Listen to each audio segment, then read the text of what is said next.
My wife kept calling me paranoid. Then I opened the wrong group chat. I honestly never thought I'd be the guy writing one of these posts. For years I'd read stories on Reddit and think, there has to be another side to this. I believed every relationship had rough patches. People got stressed. They lied about stupid things. They argued. Marriage wasn't supposed to be easy. Now I'm the one sitting alone in my apartment at 2 in the morning, typing this because my entire life collapsed in less than 3 weeks. I'm 36. My wife is 34. We were married for 8 years, together for almost 12. No kids. We always said we'd wait until we were financially comfortable before trying. Looking back, maybe that decision saved me. If you'd asked me 6 months ago how my marriage was, I would have said pretty good. Not perfect. We argued about money sometimes. She had a short temper. She could be unbelievably rude when she was irritated. But I convinced myself that was just her personality. She always apologized later. Well, usually. Her name doesn't matter, so I'll call her Emily. Emily had this habit of making me feel guilty for asking completely normal questions. Where were you? Seriously? You're timing me now? Who were you texting? Oh my God, are you 12? Why didn't you answer your phone? I have a job. Unlike some people who have time to stare at their phone all day, that last one always bothered me because I work 50 hours a week. Still, I kept telling myself not to overreact. People have bad days. Then the little lies started. Nothing dramatic. At first, it was ridiculous stuff. She'd tell me she ordered takeout because she was exhausted. Then I'd find groceries she'd bought that same afternoon. She'd say she stayed late at work. Then I'd see a Facebook picture from one of her coworkers showing everyone had left the office hours earlier. When I'd ask about it, she'd never admit she lied. Instead, she'd get angry. You always make everything into an interrogation. You remember things wrong. I literally told you that already. She had this incredible ability to rewrite conversations. Sometimes she'd repeat a lie so confidently that I'd actually question my own memory. I started wondering if maybe I really was forgetful. Maybe I wasn't paying attention. Maybe stress was messing with my head.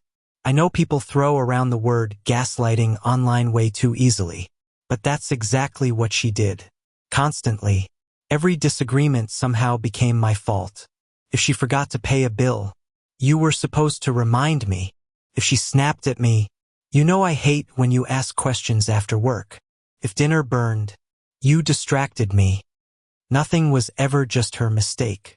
There was always someone else responsible. Usually me. The first time I seriously thought something was wrong happened because of our dog. We have a golden retriever named Cooper. Every single day, Emily insisted she walked him after work. Every single day. One Saturday morning, my elderly neighbor waved me over while I was getting the mail. She smiled awkwardly. I hope your dog is feeling okay. I frowned. He seems fine. Why? Oh, I just haven't seen anyone walk him in quite a while. I laughed. My wife walks him every evening. The old woman looked genuinely confused. No, dear. I've been sitting on this porch almost every afternoon because of my hip. I would have noticed. That conversation stayed in my head all weekend.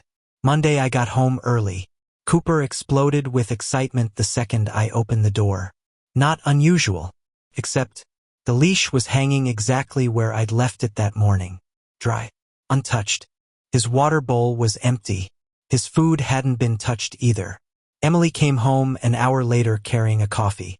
The traffic was insane. I nodded. Did you walk Cooper? She answered before I even finished speaking. Obviously. I looked at the leash. She didn't. Instead, she rolled her eyes. Oh my God. You're checking the leash now? I just asked. No. You accused me. I didn't accuse you. You're impossible. Then she grabbed the leash, walked outside, came back 10 minutes later, and loudly announced, There. Happy now? Cooper nearly knocked her over because he had obviously been waiting all day. She still insisted she'd already walked him. Even after that. Even after seeing the dog's reaction. She doubled down. That should have been the moment I realized something was deeply wrong. Instead, I apologized. I apologized. Because she cried. She said I didn't trust her anymore. She said marriage was supposed to have faith. She said she couldn't live with someone who constantly assumed the worst. I hugged her, told her I was sorry. Looking back, I want to reach through time and shake myself. Things escalated fast after that. Emily suddenly became obsessed with her phone. It was never more than a few inches away from her. Bathroom? Phone. Kitchen? Phone. Laundry room? Phone. Taking out the trash? Phone. One night she actually carried it into the shower. Not the bathroom. The shower. Wrapped inside a Ziploc bag. I laughed because I honestly thought it was ridiculous. She didn't laugh. She snapped. What? You brought your phone into the shower. So? You've literally never done that. People change. That answer felt rehearsed. She also changed her password. Twice. Not that I knew the old one. We always respected each other's privacy. But suddenly she angled her screen away from me every single time she got a notification. She even flinched once when I walked behind the couch. I noticed. She noticed that I noticed. Immediately she smiled. Fake smile. I'm buying you a birthday present. My birthday was 8 months away. I remember staring at her. She stared back without blinking. Then she shrugged. I like planning ahead. Sure. Around that time, her work schedule became impossible to follow. Late meetings, emergency projects, team dinners, networking events, girls' nights, coworkers needing emotional support. Every excuse sounded believable on its own. Together, it felt like someone throwing darts at a board. One Friday she texted me around 6. Working late. Don't wait up. I ordered pizza, watched a movie, fell asleep on the couch. Around 1 in the morning my phone buzzed.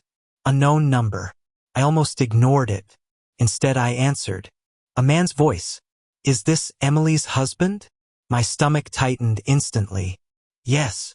Long silence. Then he sighed. I think your wife left her purse at the restaurant. I sat up. What restaurant? He named one downtown. I frowned. I thought she was working. Another silence. Finally he said, Then he hung up. I called back. Straight to voicemail. Emily came home 40 minutes later. No purse. No panic. Nothing. I asked casually, how was work? She didn't hesitate. Awful. What did you do? Budget meeting. For 7 hours? She stared directly into my eyes. Yes. What restaurant were you at? Her entire expression changed. Not guilt. Not fear. Pure anger. What are you talking about? I explained the phone call. She laughed. Actually laughed. Someone's messing with you. They knew your name. My driver's license was probably stolen. You have your wallet. They could have copied it. They said purse. They probably meant wallet. It wasn't a wallet. You always twist everything. Then she stormed upstairs. Conversation over. The next morning, her purse magically appeared on the kitchen counter. I asked where she'd found it. She said, it was in my car the whole time. I asked why she didn't check there the night before. She looked me dead in the eyes. I did. That answer made absolutely no sense. And somehow, she acted like I was the irrational one. That's when something inside me changed. For the first time in our entire marriage, I stopped believing her. Part 2. That weekend I barely slept. Not because I had proof. Because I had questions. Too many questions. And every single answer she gave somehow created 3 more. I kept replaying the phone call in my head. Is this Emily's husband? Who starts a conversation like that? If someone simply found a purse, they usually say, hi, I found a purse that belongs to Emily, not your wife. The guy knew exactly who I was. Monday morning, Emily acted like nothing had happened. She kissed me on the cheek before work. Love you. I answered automatically. You too. The words felt fake coming out of my mouth. For the first time in 12 years, I didn't believe them. I hated that feeling. I wasn't interested in spying on my wife. I didn't want to become one of those obsessive husbands checking every notification and tracking every movement. But she had spent months making me question my own sanity. At some point, reality matters more than pride. So I started paying attention. Nothing illegal. Nothing crazy. Just paying attention. I wrote down the days she claimed to work late. The places she said she was going. The times she left. The times she came home. Patterns started appearing almost immediately. She always worked late on Tuesdays and Thursdays. Always. Her girls' nights somehow ended before midnight if I happened to mention I was awake. If I texted her saying I had already gone to bed, she came home much later. Sometimes after 2 in the morning. One Tuesday she called around 5. "I'm staying late again." I said, "Okay." Then I drove past her office. Parking lot. Almost empty. Her car wasn't there. I stared for a full minute. Maybe she'd parked somewhere else. Maybe she'd moved it. Maybe. I caught myself. I was still making excuses for her. I drove home feeling sick. She walked through the front door around 11. "Told you it'd be late." I nodded. "How'd the meeting go?" She launched into a 5-minute story about budgets, deadlines, and some coworker named Melissa who couldn't finish a presentation. The details came so fast it sounded rehearsed. Later that night, while she was asleep, I remembered something. Emily had been talking about Melissa for months. I'd met Melissa exactly once. She was loud, funny, impossible to forget. Out of curiosity, I checked Instagram. Melissa had posted a dozen pictures that evening. She wasn't at work. She was in Chicago, at a concert. The photos were time-stamped. I looked back at Emily sleeping next to me. My chest tightened. She had built an entire story around someone who wasn't even in the state. The next morning I asked casually, "How's Melissa doing?" Emily smiled. "She's exhausted." "Oh, yesterday was brutal." "Really?" "Yeah." I waited. "Didn't she go to Chicago?" Emily froze, just for half a second. Then she recovered. "That was last week." "No." "What?" "It was yesterday." She shrugged. I mixed up the weeks. Then she grabbed her coffee and left. No apology. No embarrassment. Just another lie. Scared me how easily she did it. Not because she lied. Because she genuinely expected me to accept it. A few days later, another weird thing happened. She suddenly wanted to know my schedule. Constantly. "What time are you leaving? When are you coming home? Any meetings after work? Still going to the gym?" At first I thought she was just making conversation. Then I realized she wasn't telling me her plans anymore. She was checking mine. One Thursday I decided not to mention that my afternoon meeting had been canceled. Instead of getting home at 6, I got home at 3. Emily wasn't there. No surprise. She had supposedly been working since 8. But something felt off. The bedroom smelled different. Not perfume. Cologne. A very strong men's cologne. I don't wear cologne. Never have. I stood there trying to convince myself I was imagining it. Then Cooper walked into the room. He kept sniffing the floor near the bed. Then the closet. Then the hallway. His tail was wagging like someone familiar had been there recently. Maybe a repairman. Maybe a delivery guy. Maybe, again, excuses. I opened the closet. Nothing unusual. Then I noticed one of my dress shirts on the floor. Inside out. Emily hated leaving clothes lying around. She'd complain if I forgot socks beside the laundry basket. Now one of my nicest shirts was crumpled in the corner. I picked it up. It smelled like the same cologne. I just stood there holding it, trying to understand. When she came home that evening, I asked one simple question. "Did someone come by today?" She looked confused. "No. Not even for repairs?" "No." "The internet company?" "No." "Package delivery?" I already said no. I held up the shirt. "Then why does this smell like another man?" Her face changed instantly. Not sadness. Not panic. Annoyance. She rolled her eyes so hard I thought they might get stuck. "Oh my God. What? You're smelling shirts now?" "It isn't my cologne. Maybe someone hugged me. On my shirt. I did laundry." "You don't use men's cologne. Fabric softener. We've used the same one for years. So, it doesn't smell like that." She crossed her arms. You know what's exhausting? I stayed quiet. You. I'm asking a question. No. You're accusing me. I asked if someone was here. I answered. I don't believe you. There it is. What? The real problem. She pointed at me. You've become paranoid. That word. Paranoid. She started using it constantly after that. Every concern became paranoia. Every question became insecurity. Every inconsistency became something I had imagined. And somehow, for a few minutes, it worked. Again. I started questioning myself. Maybe I was losing it. Maybe stress really was affecting my judgment.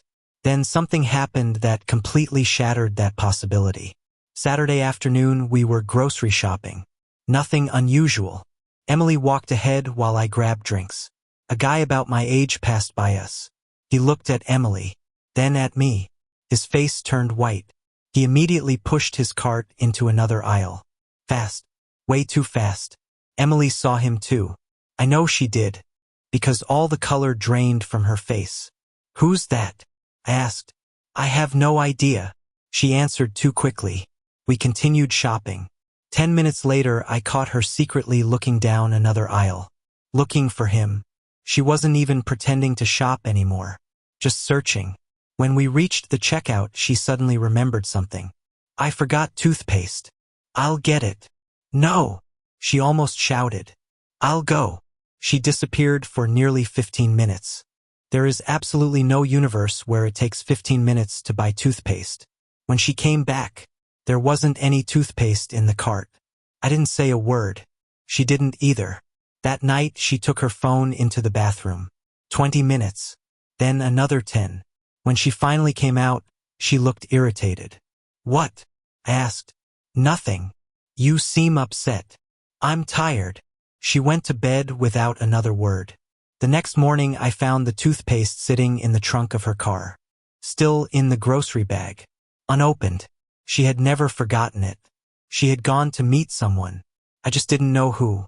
Yet, the answer came 3 days later. And I swear to God, if someone had told me beforehand how I was going to find out, I would have laughed in their face. Because it happened thanks to the single dumbest mistake she ever made. She accidentally added me to the wrong group chat. Part 3. I wish I could tell you I uncovered some genius, movie-worthy conspiracy. I didn't. The whole thing started because my wife was careless for about 5 seconds. That's it. Tuesday afternoon, I was sitting at work when my phone buzzed. Emily added you to Weekend Escape. At first I thought it was weird because she almost never used group chats. Then the messages started pouring in. I only saw them for maybe 10 seconds before I was kicked out. 10 seconds. That's all it took to destroy 12 years of my life. The first message I saw said, "He has no idea, LOL." Then another, "You almost got caught at the grocery store." Then someone replied, "Relax. He's too trusting." And finally, Emily herself. "I told you he's paranoid. He questions everything, but he never actually does anything." The chat disappeared. You were removed from the conversation. I stared at my phone. I honestly wondered if I'd imagined it. Then my smartwatch buzzed. Because unlike the app, the watch had cached the notifications. The messages were still there. Not all of them. Just enough. Enough to know they were talking about me. Enough to know she had been making fun of me. Enough to know I wasn't crazy.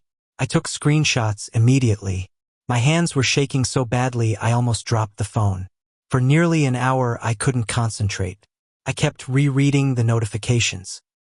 He's too trusting. He has no idea. You almost got caught. Every lie she'd ever told me suddenly lined up like dominoes. The late nights. The fake meetings. The restaurant. The grocery store. The shirt. The dog. Everything. I left work early. Not because I planned to confront her. Because I couldn't breathe. I sat in my car outside a park for almost 2 hours. I cried. Not loud. Just quietly. I don't think I'd cried since my father died. I kept asking myself one question. Who was "you almost got caught" referring to? There had to be someone else. Not just friends covering for her. Someone she was meeting. That evening, Emily came home smiling. Actually smiling. She kissed me like nothing had happened. You okay? Long day. She nodded sympathetically. Mine too. Another lie. I looked at her and realized something terrifying. She wasn't struggling to lie. She enjoyed it. Came naturally. Like breathing. I wanted to scream. Instead I said, I'm going to shower. Inside the bathroom, I sat on the floor for almost 20 minutes trying to stop shaking. I knew one thing. If I confronted her now, she'd delete everything. So I waited. It was the hardest thing I've ever done. The next morning, she forgot something unusual. Her old tablet. She almost never used it anymore. It was sitting on the dining table. Locked. But I remembered she'd once asked me to help set it up. Out of curiosity, I tried our anniversary as the passcode. It worked. I almost laughed. Not because it was funny, because the irony was unbelievable. She was cheating on me while using our wedding anniversary to secure the device. The messaging app was already logged in. The group chat wasn't there anymore. Deleted, of course. But another conversation caught my eye. One name, Ryan. No last name, just Ryan. I opened it. The first several messages were harmless. Work jokes, memes, complaints about meetings. Then things changed. Miss you already. Last night was worth the risk. Your husband almost ruined everything. My stomach dropped. I kept scrolling. There were photos. Nothing explicit. Just selfies. Restaurant pictures. Coffee.